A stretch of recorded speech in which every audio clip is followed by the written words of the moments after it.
quarantined and we can start recruiting new volunteers. I'm sorry, I'm going to have to interrupt here. It is now 8 o'clock.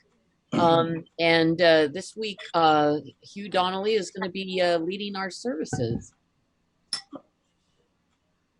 Hello, everyone. Hey. It's great to be with you this morning. My name is Hugh. Rabbi Brian is participating in a bat mitzvah today for somebody close to him, and he asked me to help out today. It's always an honor and a privilege to share space with you fine people. And we, of course, wish every blessing to Brian and to the young person who's being bat mitzvah today. I'm thrilled that he can be with her. That's just awesome. So I think he left an introductory video message, which Alex can run right now. Yes. Oh, no. Alex having problems? I cannot believe it. Oh, no. It's what's happened is Zoom is now acting weird, and it's not. Oh, shit. Yeah, let's blame Zoom. Okay. No, it's like going, well, you've got to install a password. And I'm like, it's already installed. It's not a problem if we can't, we can work on that for later. Oh, there we go. There it is. Should go. There it goes. Hey guys, it's me. I'm not going to be running the service today. I'm glad to know that we've done enough subs that we seem to not panic, which is pretty cool. I want to thank Alex for doing the heavy lifting of the tech today. And we'll have a little bit of announcements later on. Quick, we did last week, we did 3 parts of Godology and 5 basic emotions. It was really fast, and a lot of people said, oh, we got to go slower. I agree. If you would, take a look at these 2. The video, the links in the chat right now will take you straight to that video on Godology, straight to the video on the 5 basic emotions. Might be good to brush up a little bit in between our time. Take it away, Hugh. Thank you, Brian. Awesome. And thanks, Alex, for that. And I'll get those links in 1 second here. Thanks. So I'm a spiritual religious leader at a church in, it's actually a Presbyterian church in Waterloo, which is about an hour west of Toronto. Spontaneity. What? And it's a real privilege for me to work with faith communities. And I think part of my job as one of the leaders in the faith community is to help people think more about how community and spirituality can be transformative in our lives, how it can change us, how it can help us to evolve, how it can help us to grow. There are many people in the church which have what I like to call a transactional approach to things spiritual religious, meaning if we believe the right things or just do the right things, then we're going to get a prize at the end. But that's not my approach to things spiritual religious. I think that any religion or spiritual practice or metaphorical or mythological framework is doing its job when it helps us to think about how any experiences in life can be transformational, how we can find healthy and life-giving change and maturity and transformation in our lives. So that's one of the reasons why I choose to invest my time and my energy into you, good people. I love this community, and the gifts that I receive from you all are many. I think it's possible for us to grow, even if we live in isolation, but there's an impulse in us, I think, to be in community with other people, even if being in community with other people can be incredibly hard sometimes. But we need to be able to give gifts to people, and we need to be in a place where we can receive gifts from people. There's something beautiful in the sacred reciprocity of true community. So what's going to happen today? I know you're champing at the bit to find out what's going to happen. Well, I've been learning slowly over the past couple of years from Rabbi Brian and from you that the best way I can be a positive presence in the world, the best way any of us can, is to lean into being authentically ourselves, to be transformed into who we really are, to use the gifts that we have and the things that bring us joy, to share those gifts, to live those gifts. That's what I'm learning to do, baby step by baby step. And that's also what I hope you are learning to do. When we do that, we plant the seeds of who we are in the world. We just scatter those seeds, and just maybe the life of another person will be touched in a creative, meaningful, or transformational way. And if that happens, then we go to bed that night having made the world a little bit of a better place. And that's good for everybody. Well, one of the big catalysts for transformation in my life, the gift that comes to me from other people and helps me find meaning and music, and rather meaning in life and transformation, is the gift of music. The marriage of word and melody, the marriage of poetry and rhythm. It's an art form which makes us think, but it also makes us feel. Music activates the parts of our brain connected with language because of the lyrics, but it also touches the parts of our body and our brain that completely transcend language.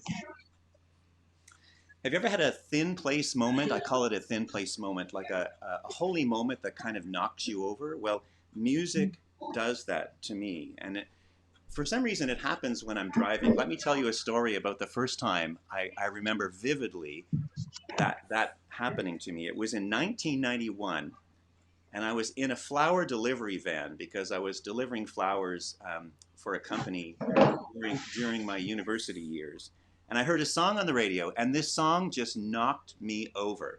I had to pull off to the side of the road so I could be ready to write down the name of the song and the name of the artist so that I could find it afterwards. And the announcer said that the song was by REM, and the song was, "That's me in the corner, that's me in the spotlight, I'm losing my religion." Perfect. The melody and the rhythm and the intensity of the singing, it was a sacred moment for me. So anytime there's karaoke, if I ever get to do karaoke with you folks, that's the song that you're going to hear me sing, because it's kind of like a lifelong theme song for me. I've spent 30 years of losing my religion. Well, that's not quite true.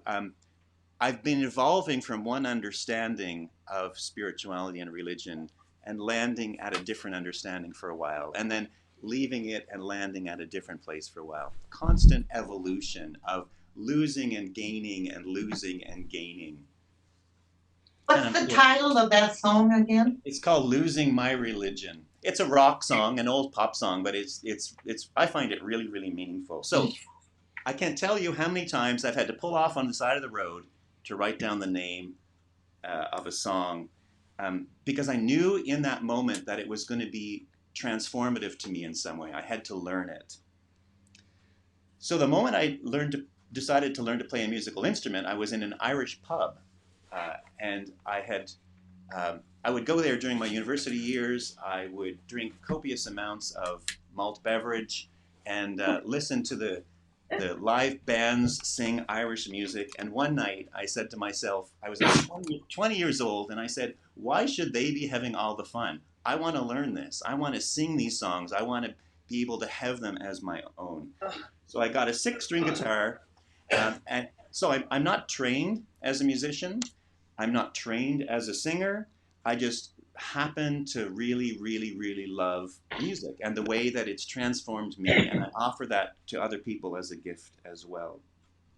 I do a little bit of songwriting, and that happens every once in a while when the muse decides to visit, and I'm learning to not worry too much about whether or not other people will like the songs that I write. For too many years, I was too worried about that. That actually prevented me from taking the risk of writing, but I'm learning to not care about what other people think and just see it more as an opportunity for self-expression. Good for you. Thank you. Thank you. It's a long and hard process, as you know. But before I sing the first song for you today, I've got a couple of songs that I want to share with you. But I want to share one thing, and that is, it's kind of sad that music has become an industry. And I support the industry. I support independent artists and songwriters. I do that. But it still makes me a little bit sad, because I come from the part of the world where in the east coast of Canada, where there's a lot of Celtic origin people, and they have this wonderful tradition of the Ceilidh, and it's not just Celts that do this. People would bring instruments, and they would bring music, and they would bring their stories, and they would gather in someone's home, and they would sing, and everybody would participate in the making of music, and communities had their own songs. I just love that idea. Everybody would participate. Today, we pay people to sing for us. And what ends up happening is, because we've turned it into a performance, then we feel inadequate in our singing, so we don't sing as much. And that kind of makes me sad, because where do people sing anymore? Communities used to sing together. Now, religious communities are preserving the idea of singing together, but there aren't too many places in the world where people actually really sing together, and that makes me sad.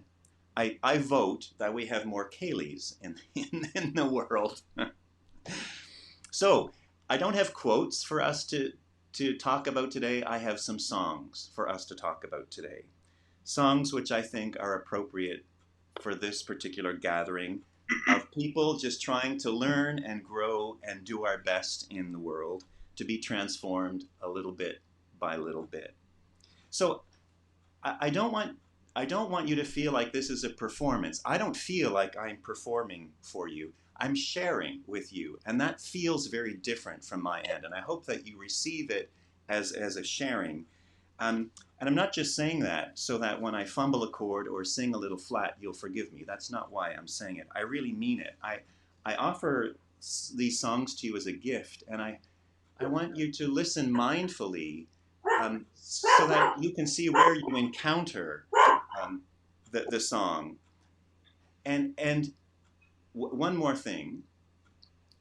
I think when we encounter a piece of art, if it's a song or visual art or anything at all, I think we too quickly move to the question, do I like this song? And I think that's the wrong question to start with when we encounter a piece of art. I think there are other questions that should come first. Today, for example, I would like for you to ask the questions, what is this song trying to teach me? Or what can I learn from this piece of art? Or what does this song say about who I am, or who humanity is, or what my place is in the universe? How can this piece of art be transformative in my life? If you wrestle with those questions first, then you can ask the question, do I like this song? So just before I sing the first song, Alex is going to post the lyrics in chat. I honestly don't know how the closed captioning is going to handle guitar and lyrics. It may or may not work, but you can just open up the chat and you can follow along the lyrics of the song if you wish, or if you have trouble hearing. Zoom is not an awesome medium for singing.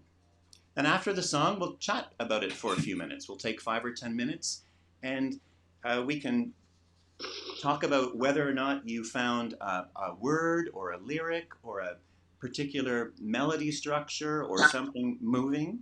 And if you decide to sing along, I invite you to sing along. But if you choose to sing, just please hit mute before you sing. So the first song is Why Do We Hunger for Beauty? This song asks a question. Years ago, I visited the Yukon in Canada's north, which is up by Alaska. And I went hiking in the mountain for a couple of days. And one night during that camping trip, the Aurora Borealis appeared, the northern lights appeared. And it surrounded us on this mountain. It completely enveloped us. The green was brilliant, and it moved like a curtain blowing in the wind. It was a thin place moment for me. It was a really sacred moment. It was one of the most beautiful things I'd ever experienced. Now, from the perspective of the universe, it was just electrons doing what electrons do when they are struck by a solar wind. But from my perspective, it was beauty. It was deep, deep beauty. So there's a question in this song, and that is, why do we hunger for beauty? It doesn't answer the question.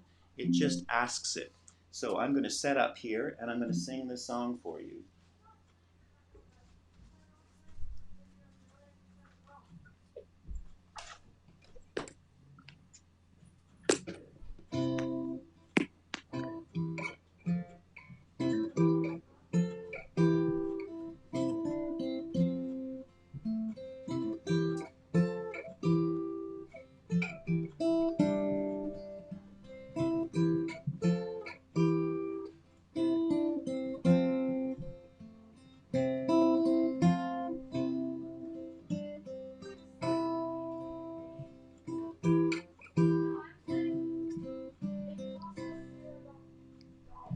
Dark are the branches reaching for light. High is the path of the hawk in its flight, turning and gliding, greeting the night. Why do we hunger for beauty so bright? Why do we hunger for beauty?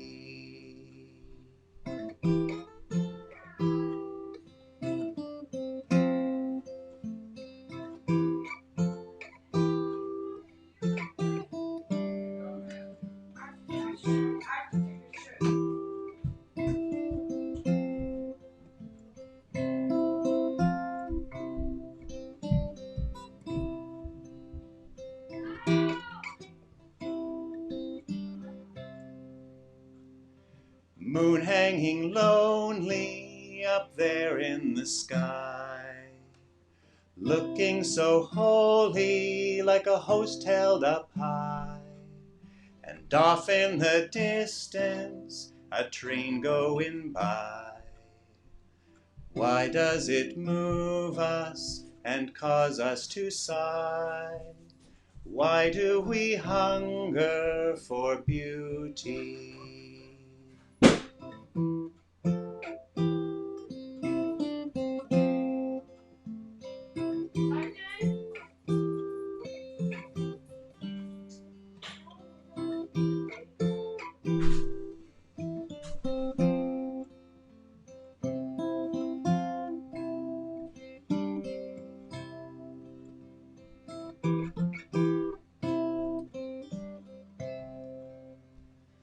Frost on the window is never the same. So many patterns fit in the frame, captured in motion, frozen in flame. And in the patterns is there a name? Why do we hunger for beauty? Why do we hunger for beauty? Why do we hunger for beauty?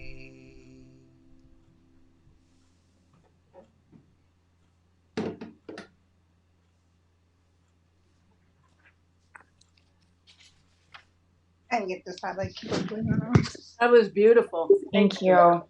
Yes. That's lovely. Very nice. Thank you. I'll try to swallow that. We hunger for beauty because it is perfect. Yeah, let's talk about that. Like, what is behind this? How can our hunger for beauty? Like, first of all, why? Yeah, let's ask the question. It's perfect. It takes you from just What was balance. that? What was that, Shmuley? I think you're trying to say something. Yeah, it takes us. It makes us transcend our reality to a deeper reality. Symmetry. Symmetry. Say more about that, Aaron. Well, there's different levels. There's intellectual idea of symmetry, of saying, balance, you can fold it. And there's more emotional or, intuitive sense of when you hear a song that connects to you, that is more abstract for me. But it's beauty. It's just a lot of, when you see that outside of yourself, it allows you to feel more balanced. At least I do. Thanks, Aaron. And everybody unmute themselves. I think that beauty and art specifically give, for myself, someone who really struggles with hope and being like safe having hope. I always like to lean into those experiences where that happens spontaneously, where I don't have to think about it. And when I hear beautiful music or I see beautiful art, it just makes my heart feel good. And it reminds me that people are good, that we all do this. We all make art. We all love art. We all share this beautiful language that we can enjoy regardless of what actual language, we know how to understand. We can understand the art in the music, and it connects us to each other. It cuts away all those things that we despise about each other. And for me, it gives me that sense of, hey, people are good and the world is a good place because look, there's beautiful art and this is a good enough reason for us to be here together. I'm thinking how it even goes beyond art and music and things. Think of the world of science. Think of how a mathematician sees a beautiful equation, or a physicist sees the laws of physics as a thing of beauty.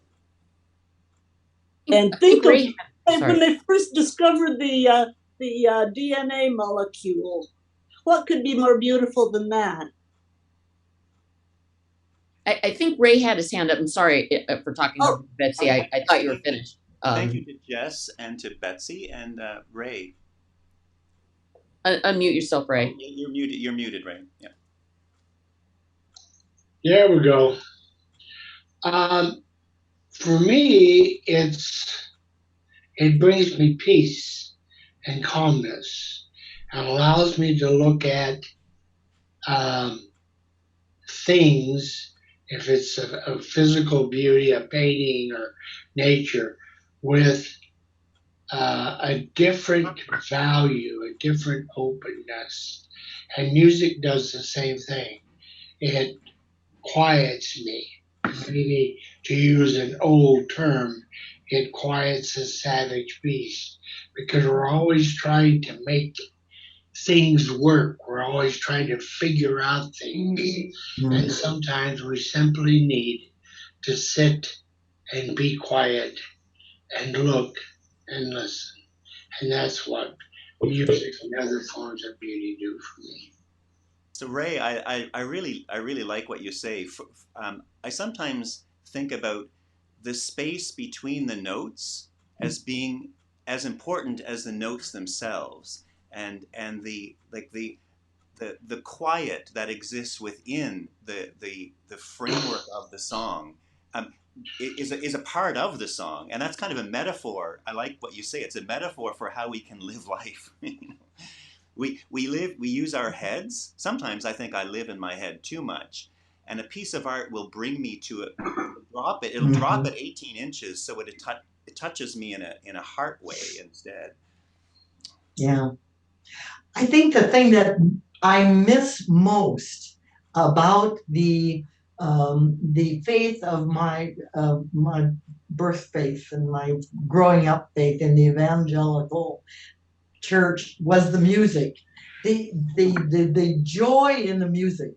And we would have sings. In fact, it was at the Presbyterian church. We would have sings after church, and it was just, I mean, you could just feel the joy that I and everyone else felt. And I keep looking for that again, to have a sing again. I wanted to share this.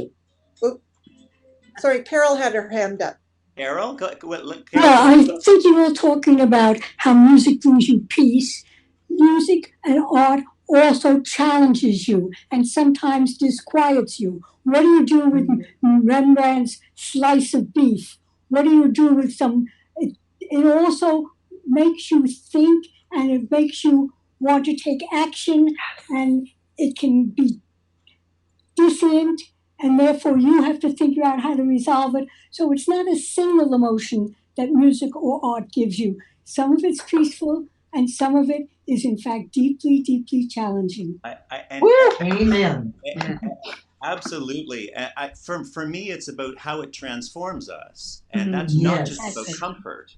I'm gonna invite Charlene's got her hand up. After Charlene, I'm gonna go on to the next song. What I love about you people is you can talk until like the world comes to an end, and I love that about you. But I'm gonna ask Charlene to make a comment, and then I'm gonna move us to the next piece because it's one I really want you to hear. Go ahead, Charlene. I think, like the previous person, I find I love nature and the beauty of nature. But what's most fascinating about it to me is the messiness of it, that it isn't perfect. There aren't straight lines. It's messy. I kind of like that. So. Thank you, Charlene. Yes. I don't know if anybody can see this, but I wanted to show you the. Oh, that's so pretty. Perfect to me, right there. Thank you. Thank you. If any of you is interested in photography and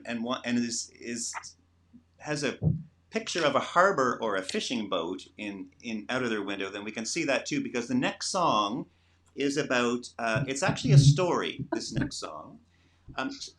Story and narrative changes us. Its story is what is transformative. When you go to a movie or you read a book and at the end of it, you come out and you feel like you've changed a little bit, that's what story does. Story changes us. The story of another connects with our own story, and then we can see our story as part of a bigger story that's shared by other people. As Carol's mentioned, a song, like a story, can comfort us, it can challenge us, it can move us, it can upset us, it can move us to act, it can transform us. So the stories that I've been hearing a lot about, and we all have been hearing a lot about these days, are stories related to COVID or political turmoil. We've been moved to grief in very, very many different ways.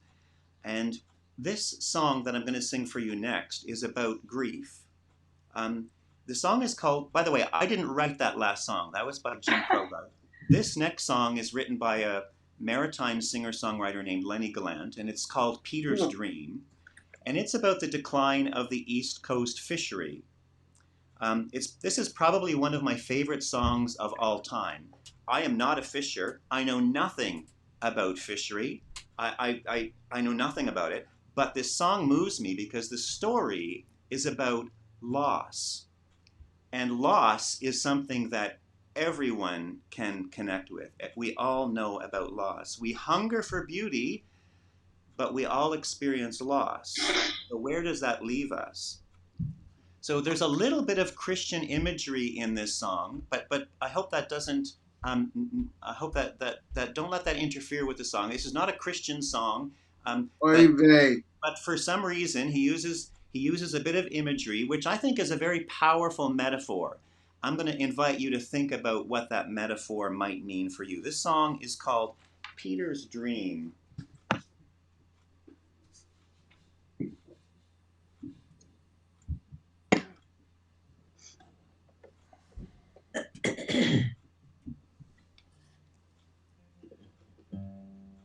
I have to retune my guitar every time. They say a guitar player spends 25% of her time tuning her guitar and spending the other 75% of her time playing with an untuned guitar. Accurate. Here we go. Peter's Dream.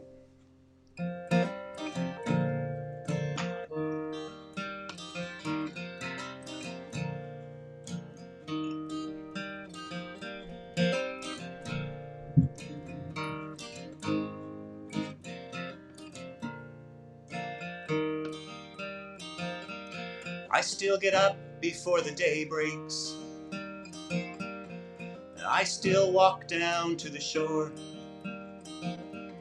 I watch the sunrise on the eastern ocean, but I don't sail to meet it anymore.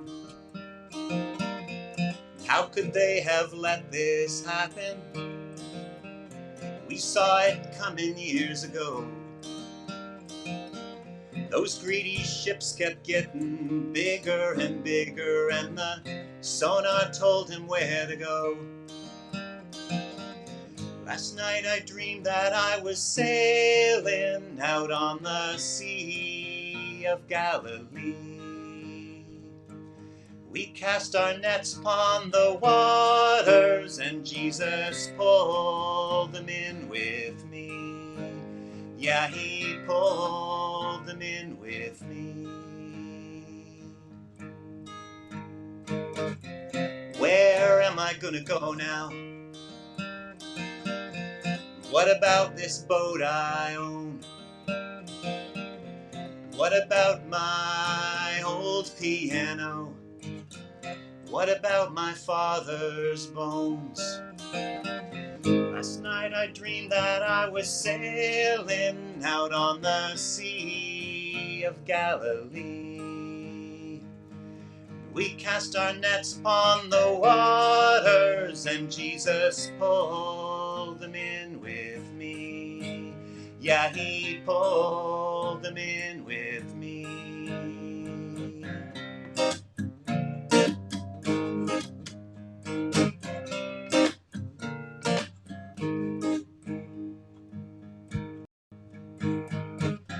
Someone sang an old sea shanty, Neely told a mainland joke, and Kelly cursed and swore till his voice gave out, and then he asked me for a smoke. And then he took his father's shotgun, walked to the harbor through the town. He fired 14 times, woke everyone up, and we all watched that boat go down. Last night I dreamed that I was sailing out on the Sea of Galilee. We cast our nets upon the waters, and Jesus pulled them in with me. Yeah, he pulled them in with me.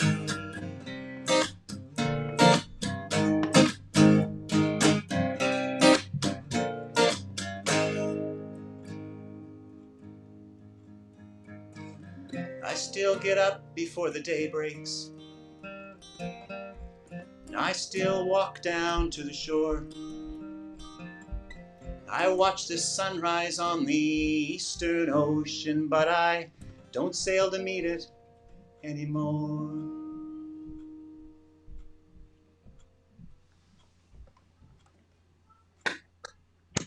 Thank you. That was beautiful. That was beautiful. Really? Thanks to you.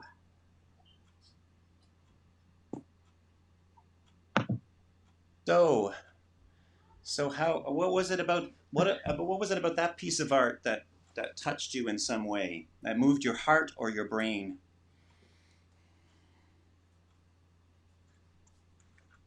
Well, the contrast between the reality and his dream, but he still goes down to the water as if there's a yearning for what's not there anymore.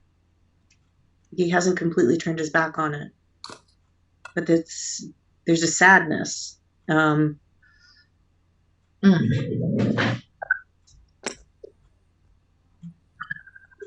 it's the fact that he still goes down to the water.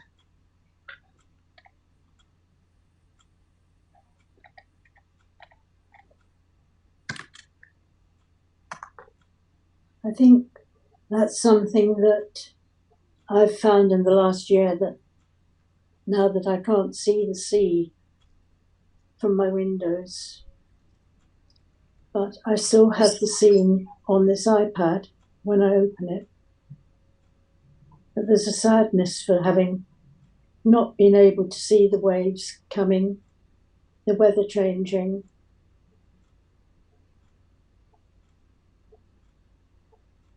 For me, ever since I was 10, when we first moved to somewhere where there was the sea has meant so much to me in all its forms, whether it's smooth and calm and blue, or whether it's black and waves turning right over the island that you could see behind. Changing. It sounds like you speak like a poet, Joy. Have you ever written poetry? Once or twice I've written something suddenly off the cuff, something that's had to come out. I would encourage you to continue that. I would agree with that. Thank you, Joy, and thank you to Anne for your thoughts earlier. I see that Ray has his hand up as well. For me, there's a sadness in it. And I think maybe other thing, but the sadness for me comes from the fact that we continue to do this on both sides of the ocean and maybe throughout the world. Our greed and our having to have more and more and more, far beyond what we need, is causing this. And that's a sadness, and this song just brings that back to me and reaffirms it. Yeah, a song like this makes us ask big questions about the way we live, and the way that affects other people, but also the environment, and the repercussions of that. Thank you, Ray. Ellis has his hand up. Ellis, yes, go ahead. Hi. Well, I'd like to share some quotes that are feel like they are so appropriate at this point, because you're actually talking about grief. And these quotes came from a book called The End of Ice, and it's written by a guy that's actually in grief over what's happening to our planet. So 3 different quotes from different people. First one from Stephen Jenkinson. The great enemy of grief is hope. The second one is from Martin Pretchell. Grief is praise because it is the natural way of love, honors what it misses. And the last quote, I'm not sure if I can pronounce it correctly, Václav Havel. Hope is not the conviction that something will turn out well, but the certainty that something is worth doing no matter how it turns out. Whoa. Thank you, Ellis. Thank you for that.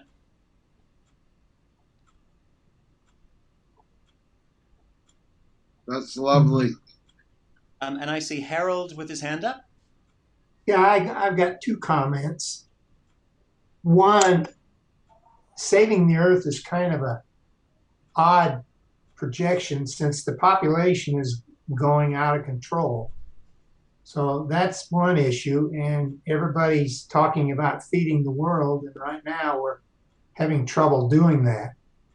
So I think there's a consideration there. Then I've got a quote from the prophet Cahill Gilbrand.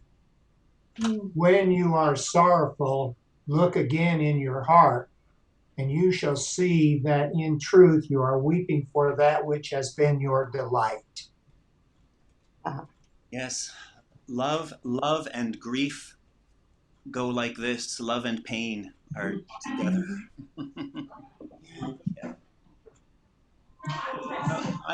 Thank you, folks. I maybe next time I should do one song, and we should talk the whole time about one. But I'm gonna stop here for a moment, and I'm gonna ask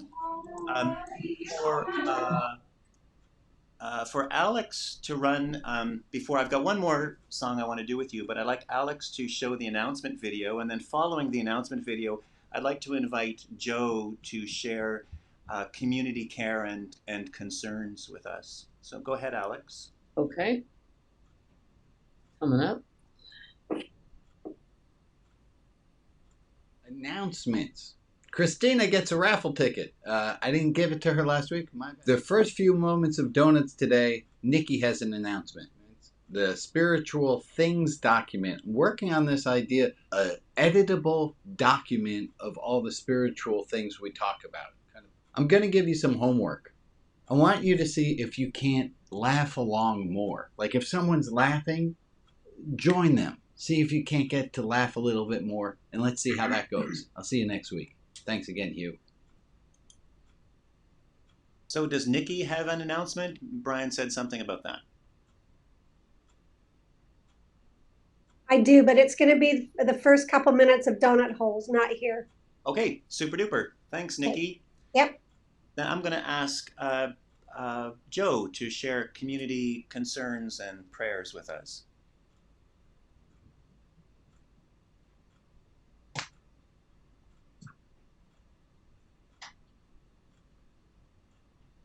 You're muted, Joe. He's good at that. Okay, I'll start over. Good morning. This week we have condolences to the family and friends of Uncle Leo Arfer, Amy G, April, Rita, Frances, who is Maria's mom, Carol, who is Lee's mom, Margaret, who is Alex's mom, Christina's 3 children, and Helen Gray. Thank you so much, Joe. You're welcome. So we've spent a few minutes wondering why we hunger for beauty. We've pondered the finding beauty or meaning or hope in times of loss and pain. And so what's a practice, what's a spiritual practice that we can continue to develop to help us to grow? So this next song is about gratitude. And this is a song just between Christmas and New Year, I read online a gratitude list. Someone had written a list of things for which they were grateful. And I was struck by this list because the person who wrote all these prayers of gratitude this person was writing from a place of pain and a place of difficulty in their life. And I was really moved by this list of gratitudes. And I sat with it, I meditated on it for a while, and I began to read it as a poem. I don't know if the person intended it to be written as a poem, but I read it as a poem. And I pulled out my iPad and I began to move some words around, and I began to take some of this person's words out and add some words of my own. And then I grabbed my guitar, and an hour later, this was the result. So this song came as a gift to me. I'm grateful for the gift, and I offer it to you. It's a song that inspires me to be grateful. The way this person inspired me through that list to practice gratitude. So as you listen to it, I know lots of folks keep gratitude lists, and the question I often ask myself is, what am I grateful for? But there are other ways that I can ask that question. I could ask the question, for whom am I grateful? That's specific to people. I can ask the question, what's a challenge that I have been grateful through? How have I been grateful with other people? How have I shared gratitude? How has my life been transformed by the experience of gratitude? Is gratitude something we feel and then it dissipates, or does it actually transform us? Those are different kinds of questions than what am I grateful for? So as I sing this song for you, I invite you to go where your body and your heart and your mind take you.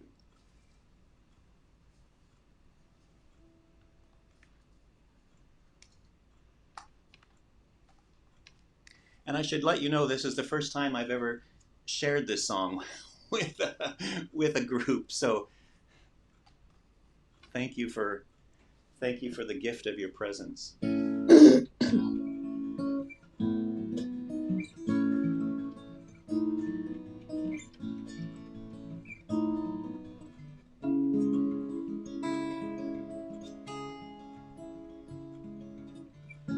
I am grateful for the music. I am grateful for the calm. So grateful for the silence.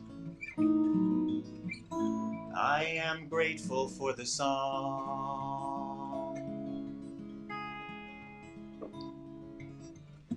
I am grateful for the children and the day that we were born. I am grateful for the soft light of the fire that keeps us warm. I am grateful for you. I am grateful for you. For the moon that shines on you tonight. I am grateful for you.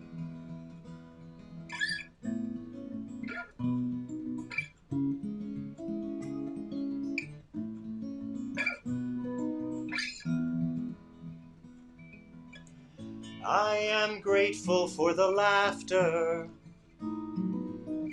in the words that weave a tale. For the new day we are tasting, for the story that we share. For the hurt that makes you stronger, for the tears that clear your mind, for the real you you're after, for the beauty you will find. I am grateful for you. I am grateful for you.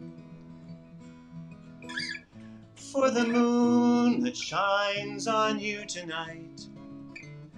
I am grateful for you.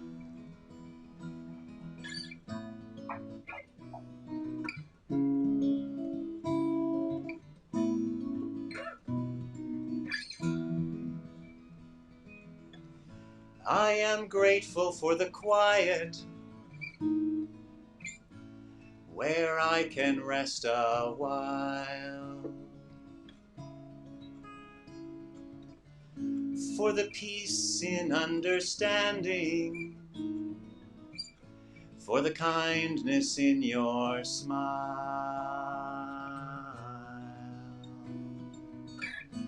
I am grateful for you. I am grateful for you.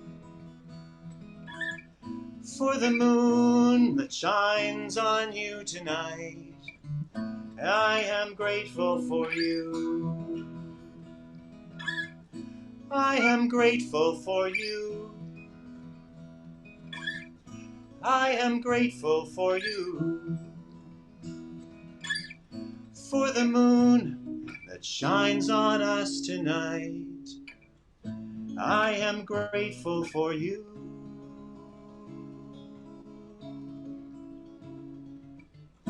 I am grateful for you.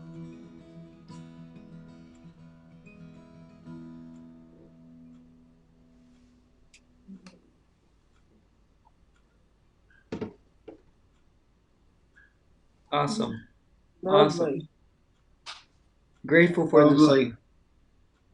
I'm grateful for a singer who we can understand every word they say. Amen to that. Yes, definitely. Keep it going. Thank you for that. I will swallow that in gratitude, and I will ask you, in what way does this touch gratitude in you? how does that story that I received and shared connect with you in some way in gratitude? Does it help transform something in you? Yes, I see Joy's hand, and I see Betsy's hand. Since I moved here, I moved into Lerwick from by the sea, and I can't walk very well. And I go into local shops, supermarkets, and it's the kindness of people. When I can't reach onto the top shelves, there's always somebody who'll say, "What are you trying to get?" And they'll get it for me. And that's not the shop staff, that's anybody, the customers like me. And I'm very grateful for all the help that I get that way. We live in a community here in Shetland that is very kind and very friendly. And I have a lot of gratitude for that. Thank you, Joy. Betsy, was your hand up earlier, or were you just touching something on the computer screen? Well, yeah, I guess it was up. It touched a string of deep sorrow for me, for remembering the times when I could have expressed gratitude to someone and didn't, because I didn't see how much it could have changed so many things. You're just thinking about that, it makes me want to really express things to people that I need to tell them how grateful I am for them. We love you as you are. That's the transformation, Betsy. But I want to say that I'm sending you some deep peace in this place of pain you are touching right now. Thank you for your self-disclosure. That's a sacred thing. Amen.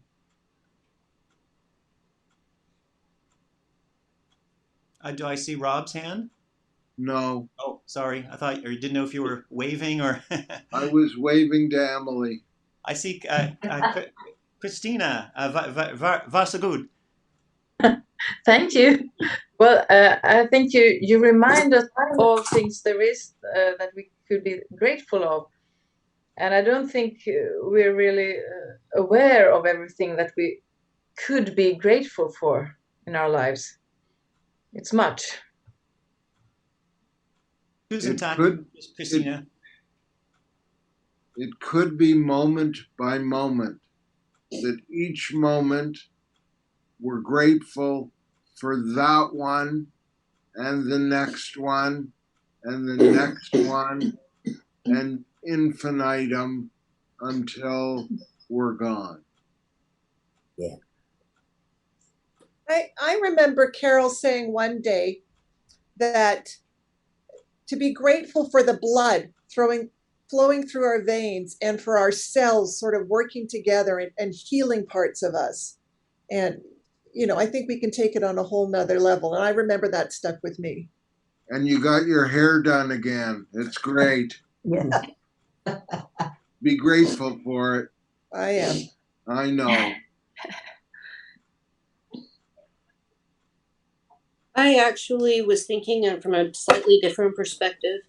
As a caregiver, when I hear that someone is grateful that they acknowledge the efforts that I put in to take care of them, that makes me like my children or my family that I've helped out. I just help them no matter what. I don't expect a thanks, but when I hear that, I really feel a little bit lifted, and it makes me feel better. It in a way, it really makes things easier to deal with. That's great. Could I just really quick go back to what Betsy was saying? I just feel like it's something important, that these things transcend time and space and death, and our love and our gratitude. These are two forces we know in the universe that actually transcend space. I love you all right now. You're very far away from me, and my gratitude and my love for you leaps across space to you right now. And what Betsy was saying about that time, about feeling that grief over not making that time, that connection in time at that moment, that connection is happening right now. That feeling you have right now of that gratitude, you know, and that motivation to be connected to that moment where the grief is, that you didn't express it, your gratitude is transcending that time, and you're grateful for that moment right now, and that brings you to, in connection to whoever that person was, that gratitude that you're having, it and that love, it brings you back to that person regardless of how much time has elapsed. And you know, I was seeing folks, you know, this is all bringing up a lot with grief and death for a lot of us and other losses. And for myself, I just take comfort in that, because I'm absolutely confident that my love for my grandma who's passed, that's still with me right now. That my love for her love for me transcends space and death and time. And I know my grandma's love is right here with me in this moment. So I just wanted to hopefully maybe share that, to give a little comfort, and maybe hopefully not that we don't actually miss that moment. We didn't actually miss that moment. That moment happened, and here we are, and we're connecting to it with grief and love and gratitude. So there is no guilt that we didn't know then, or there is no fallibility that at that moment in time that we're having that grief and remorse, that I should have said this to them if I had only been there that extra day, or whatever the thing is. You're feeling it now. That connection that you're having with that person is now. And so that all that sorrow gives you is a better connection to that person in that moment. So I hope that makes sense. I just wanted to share. It feels a little convoluted, but I hope that's helpful. Lovely. Well Thank said, you. Jess. Thank you. Thank you, Jess. I wasn't going to come on today, and I certainly wasn't going to show my face. I had a very nasty accident with my treadmill on Monday. But I'm really grateful that I did, because all of those 3 songs have really got right through me. Yep. And I'm very grateful for that. We're grateful that you came. Yes. Thank definitely. you. Yes.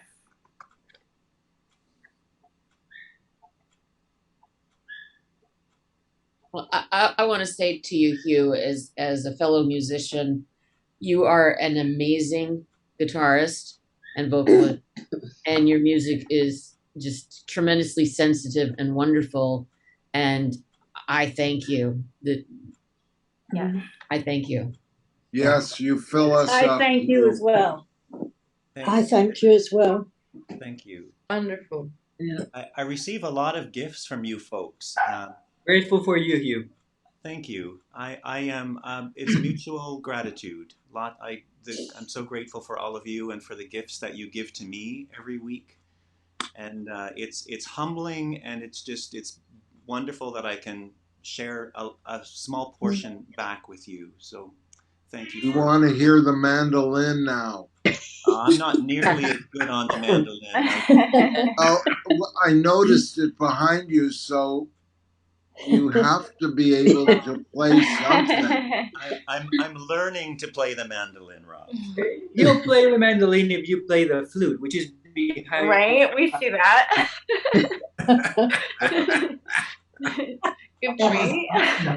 There you go. Oh, no. Of course. That song we sing.